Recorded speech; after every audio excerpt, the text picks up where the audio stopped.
morning, QT family. Welcome to Free English Speaking Friday. Tomorrow we'll have our first 연합기도회 United Prayer Meeting of the year.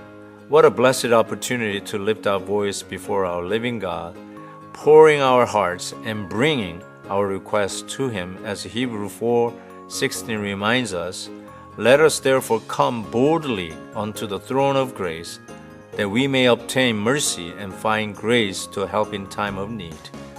With that, I encourage everyone to join us after the Hepzibah service for this powerful time of prayer.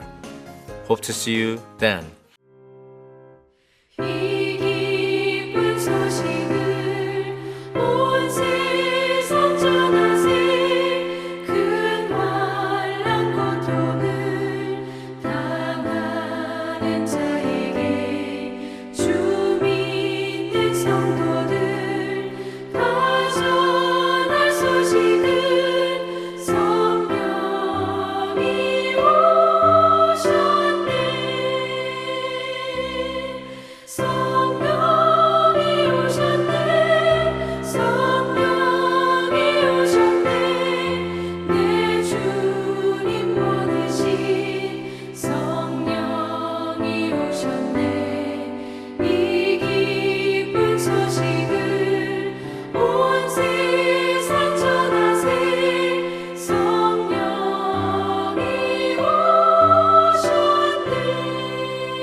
예수께서 성령의 능력으로 갈릴리에 돌아가시니 그 소문이 사방에 퍼졌고 친히 그 여러 회당에서 가르치심에 무사람에게 칭송을 받으시더라.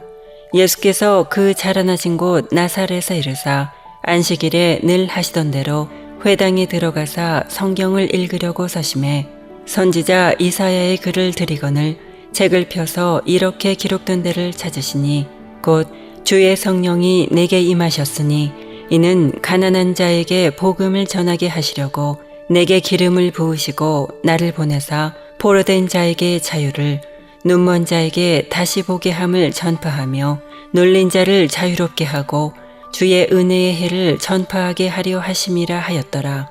책을 덮어 그 맡은 자에게 주시고 앉으시니 회당에 있는 자들이 다 주목하여 보더라. 이에 예수께서 그들에게 말씀하시되 이 글이 오늘 너희 귀에 응하였느니라 하시니 그들이 다 그를 증언하고 그 입으로 나오는 바 은혜로운 말을 놀랍게 여겨 이르되 이 사람이 요셉의 아들이 아니냐. 예수께서 그들에게 이르시되 너희가 반드시 의사야 너 자신을 고치라 하는 속담을 인용하여 내게 말하기를 우리가 들은 바 가버나움에서 행한 일을 내 고향 여기서도 행하라 하리라. 또 이르시되 내가 진실로 너희에게 이르노니 선지자가 고향에서는 환영을 받는 자가 없느니라. 내가 참으로 너희에게 이르노니 엘리야 시대에 하늘이 3년 6개월간 닫히어 온 땅에 큰 흉년이 들었을 때에 이스라엘에 많은 과부가 있었으되 엘리야가 그중 한 사람에게도 보내심을 받지 않고 오직 시돈 땅에 있는 사렙다의 한 과부에게 뿐이었으며 또 선지자 엘리사 때에 이스라엘에 많은 나병 환자가 있었으되 그 중에 한 사람도 깨끗함을 얻지 못하고 오직 수리야 사람 나아만 뿐이었느니라. 회당에 있는 자들이 이것을 듣고 다 크게 화가 나서 일어나 동네 밖으로 쫓아내어 그 동네가 건설된 산 낭떠러지까지 끌고 가서 밀쳐 떨어뜨리고자 하되 예수께서 그들 가운데로 지나서 가시니라. 예수님의 본격적인 공생의 사역이 시작이 됩니다. 예수님께서 30이나 되어서야 그 즈음에 공생애를 시작하셨죠. 오랜 기다렸던 세월이 아니었을까 싶습니다. 어쩌면 우리가 하나님의 사역도 때가 있지 않나. 하나님 우리에게 주시는 타이밍이 있는데 그때를 인내하면서 기다리는 것도 참 중요한 것이라고 생각합니다. 드디어 그때가 돼서 예수님의 사역이 시작이 되는데 예수님이 무슨 사역을 시작했는가 봤더니 여러 회당들에서 가르치며 무사람들에게 칭찬을 받으시니라. 즉 teaching, 가르치는 사역을 하셨습니다. 당연히 하나님의 말씀을 가르치는 사역을 하셨습니다. 그 말씀을 가르치실 때 그냥 뭐 사람의 머리로 뭐 말 주변으로 가르치는 게 아니라 성령이 능력으로 그에게 임하셔서 하나님의 말씀을 가르치면서 예수님에 대한 소문이 칭송이 사방으로 번졌다, 퍼져나갔다 이렇게 성경은 적고 있습니다. 그러면서 이사야서의 말씀을 이야기하는데 이사야서의 말씀은 앞으로 오실 메시아에 대해서 예언하고 이런 자가 나타나면 그 자가 바로 메시아다라고 하는 말씀인데 그 메시아를 예언하는 이사야 그래서 이렇게 얘기하시죠. 18절에 주의 성령이 내게 임하였으니 이는 가난한 자에게 복음을 전하게 하시려고 내게 기름을 부으시고 나를 보내사 포로된 자에게 자유를 눈먼 자에게 다시 보게 함을 전파하여 눌린 자를 자유롭게 했다.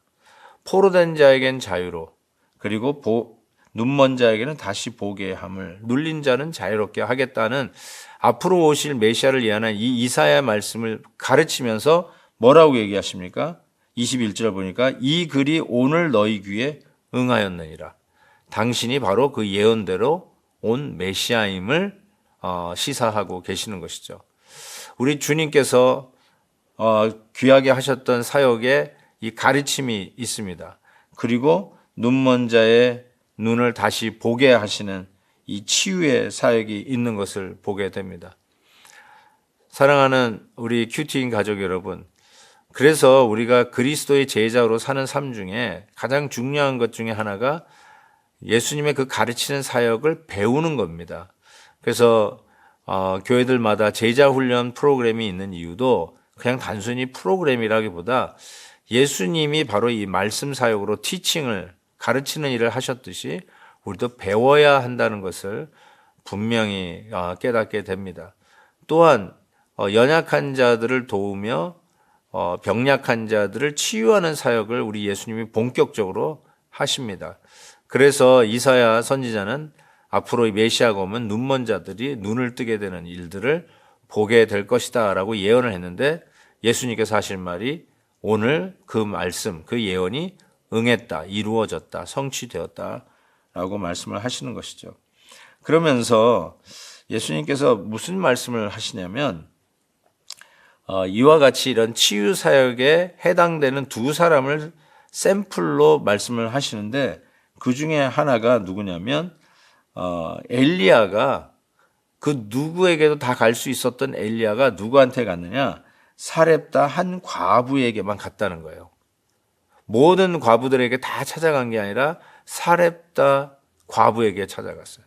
또 하나는 그 당시에 수많은 나병 환자들이 있었는데 바로 이 엘리사 시대였죠. 그런데 수리아의 나아만만 그 치유함을 받았다는 것이죠. 그래서 수많은 사람들이 연약하고 수많은 사람들이 병약하고 수많은 사람들이 그 필요가 있었음에도 불구하고 왜 이 바로 사렙다의 과부와 수리아의 나아만만 이 치유함을 받고 은혜를 입었는가? 저는 마음이 가난한 자들이었기 때문에 그렇다고 생각합니다. 어쩌면 그 상황 속에서는 황당하고 말이 안 된다고 할 수 있을지 모르지만 마음이 가난하고 겸손해서 그 말씀대로 순종했기 때문에 바로 그 은혜가 저들에게 미쳤다라고 생각합니다. 하나님의 이 놀라운 은혜가 누구에게 주어질까요? 겸손한 마음으로 말씀을 받는 자에게 있습니다. 그 심령이 가난한 자에게 그 은혜가 부어진다고 분명히 믿습니다. 여러분은 하나님의 말씀이 들리나요? 그리고 그 말씀에 아멘 하시나요? 아니면 그냥 한 귀로 듣고 한 귀로 흘리시나요? 어쩌면 설교의 내용을 꿰뚫어서 정리할 수 있을지 모르지만 정작 자기에게는 적용을 하지 않는다면 저는 마음이 교만한 자라고 생각합니다. 하나님의 말씀을 들었다면 그 말씀이 적용이 돼야 되잖아요. 말씀 따라 순종하려고 하는 구체적인 행동이 있어야 되잖아요. 자기의 말과 생각은 오늘 들은 말씀과 따로따로 놀 때가 얼마나 많이 있습니까? 사랑하는 우리 큐티인 가족 여러분, 오늘 말씀을 묵상했을 때 그 말씀이 오늘 나의 말과 행동을 지배해야 된다고 믿습니다. 그게 바로 말씀에 대한 적용하는 힘이라고 믿습니다. 오늘도 그냥 형식적인 말씀 묵상이 아니고 그냥 귀가 열렸으니까 들리는 말씀이라고 예배 때 말씀을 듣는 수준이 아니라 생명의 말씀을 우리가 겸손하게 받아서 사렙다 과부가 은혜를 입었듯이 수리아의 나만 장관이 자기의 그 나병에서 고침을 받았듯이 하나님의 말씀에 이 놀라운 부흥의 역사가 저와 여러분의 마음속에 있기를 주의 이름으로 축복합니다. 하나님 아버지, 겸손한 자 되어서 말씀을 내게 적용하는 자가 되게 하여 주옵소서. 예수님의 이름으로 기도하옵나이다. 아멘. 내일 헵시바 때 뵙겠습니다.